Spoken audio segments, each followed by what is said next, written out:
Not so long ago, these devices were a common sight atop factories, barns, warehouses, and even suburban homes across the United States and Australia. Walk through a modern housing development today, and spotting one becomes a rare challenge. These clever tools are called turbine ventilators, or whirlybirds. Independent testing has shown they can slash peak attic temperatures by up to 37 degrees Fahrenheit and lower cooling costs by nearly 15%, all without drawing a single watt of electricity or using any electronics. If their benefits are this clear, why did they vanish from new construction? And considering the proven efficiency, should they make a comeback? Let's delve into the history and science behind them. The concept of moving air through buildings without fuel or power is ancient. Centuries ago, Persian architects devised towering masonry structures known as badgirs, which captured desert breezes and directed them into lower levels of a building while expelling hot, stagnant air upward. Meanwhile, in the Tang dynasty, Buddhist monks carved ventilation channels throughout cave complexes to manage temperature and air quality deep underground. By the Middle Ages in Europe, the circulation of air within a structure was regarded as vital, almost as important as the breathing of its occupants. These early methods relied entirely on passive designs, shaping buildings to harness wind and natural airflow. The Industrial Revolution shifted focus toward active ventilation. Mines faced deadly heat and air quality issues, prompting engineers to introduce fire-driven systems and manually powered fans. By the 18th century, London's Houses of Parliament employed a primitive mechanical device called a blowing wheel to refresh indoor air. In the 19th century, visionaries like David Boswell Reed created steam-powered ventilation for hospitals and barracks, where the spread of disease made air movement critical. Yet all these systems demanded fuel, constant upkeep, and complex infrastructure. A transformative solution emerged in 1910 when engineer Samuel Ewart patented a rotating cowl designed to sit atop rooftops and draw air out from below.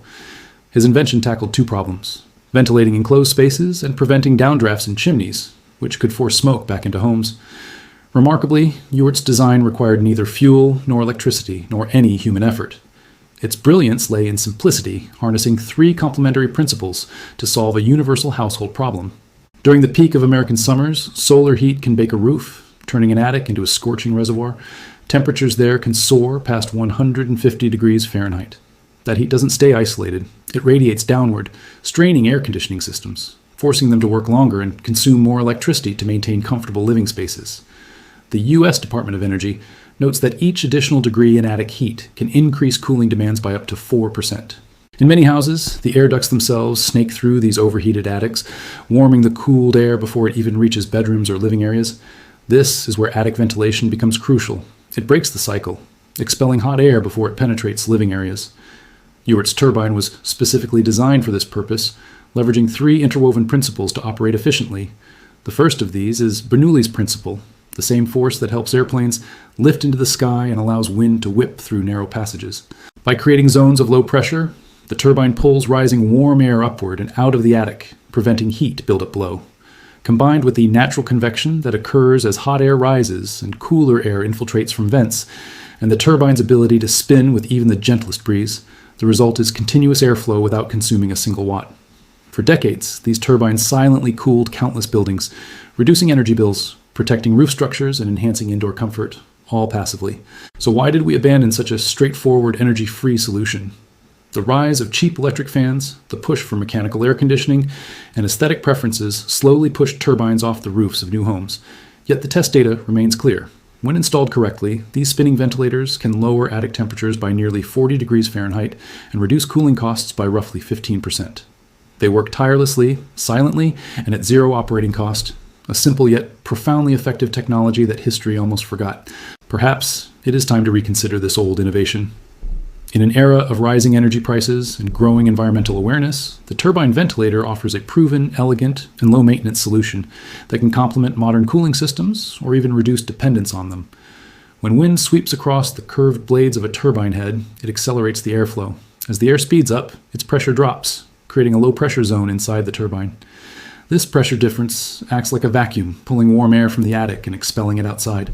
Unlike a static vent that passively relies on air drifting naturally, the turbine actively harnesses the wind's energy to drag hot air out.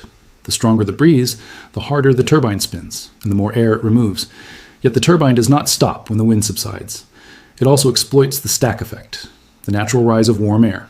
Since warm air is lighter than cooler air, an attic with soffit vents at the eaves and a turbine at the ridge generates a gentle pressure gradient that pushes heat upward. even if the turbine is barely turning.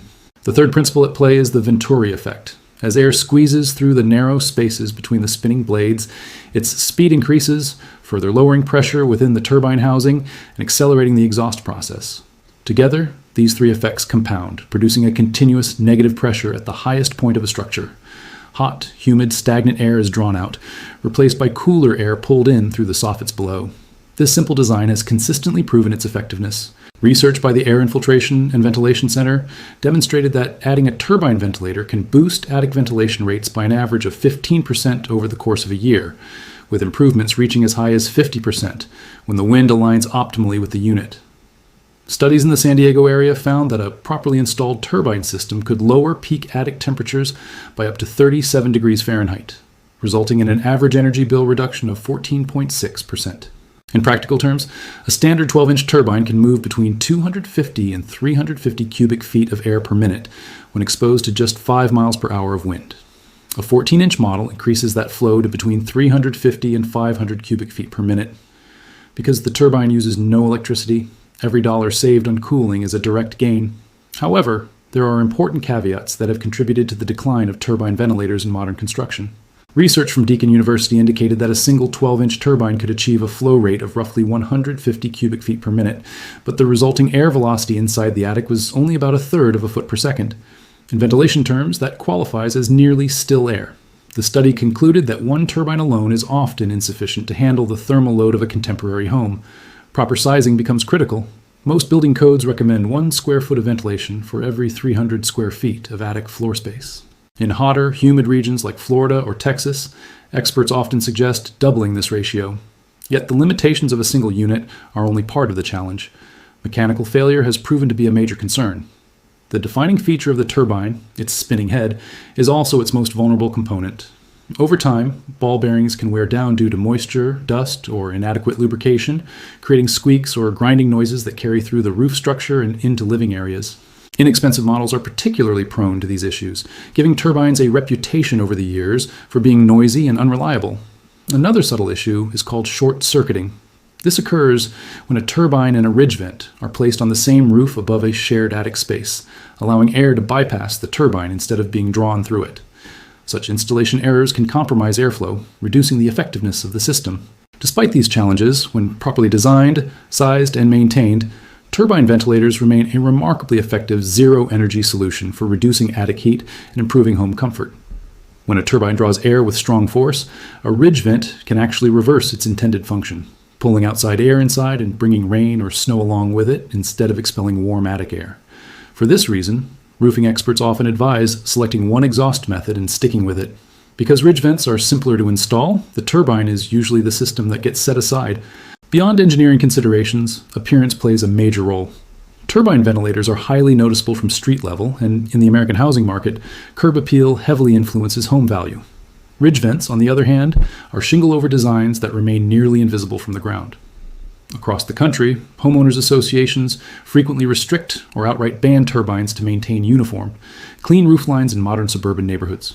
Even in Florida, where state law protects energy-saving devices, many associations require turbines to be installed only on the rear roof slope, a placement that may not align with prevailing winds, significantly reducing effectiveness. Building codes also complicate turbine use. As homes in the United States have become tighter and more energy efficient, regulations like the International Energy Conservation Code and California's Title 24 increasingly require mechanical ventilation systems that can deliver precise air exchange rates. A passive turbine, whose performance depends on uncontrollable variables such as wind speed and temperature, falls into a regulatory gray area. So should homeowners embrace turbine ventilation? The answer depends entirely on location and desired outcomes. In hot, windy regions like the Gulf Coast, the American Southwest, or much of the Sun Belt, a turbine ventilator remains one of the most cost-effective solutions for reducing cooling demands. A single 12-inch unit costs between $20 and $100 for materials. Professional installation ranges from $100 to $300 per unit, depending on roof pitch and complexity. For a typical 1,500 square foot attic, 2 turbines are generally sufficient. In southern climates, energy savings can offset installation costs within 3 to 5 years. Additionally, proper attic ventilation helps prevent shingles from overheating and reduces moisture buildup on the roof deck, extending the roof's lifespan by several years. In colder climates or in homes with modern high-performance envelopes, turbines may not be suitable. During winter, internal moisture can freeze the vanes, disabling the system at critical times. In airtight homes where mechanical ventilation already controls air exchange, adding a passive exhaust point can upset the carefully engineered pressure balance. For most homeowners, particularly those building new or re-roofing, a ridge vent is often the more practical choice. A full-length ridge vent along a standard roof provides over 900 square inches of net-free ventilation, roughly double what 3 14-inch turbines could achieve. With ventilation distributed evenly along the ridge, dead zones and attic corners are eliminated. There are no moving parts to fail, no bearings to lubricate, no noise complaints, and no homeowners association objections. It quietly performs its function year after year. Despite these limitations, understanding how turbines work remains valuable. In the right context, they are a low-cost, energy-free method to reduce attic heat and cooling bills. For hot, breezy regions, the savings and added roof protection make them a compelling option. Proper sizing, placement, and maintenance are essential to achieving their full potential. Please leave your thoughts about this content in the comments below. Thanks for watching. See you in the next one.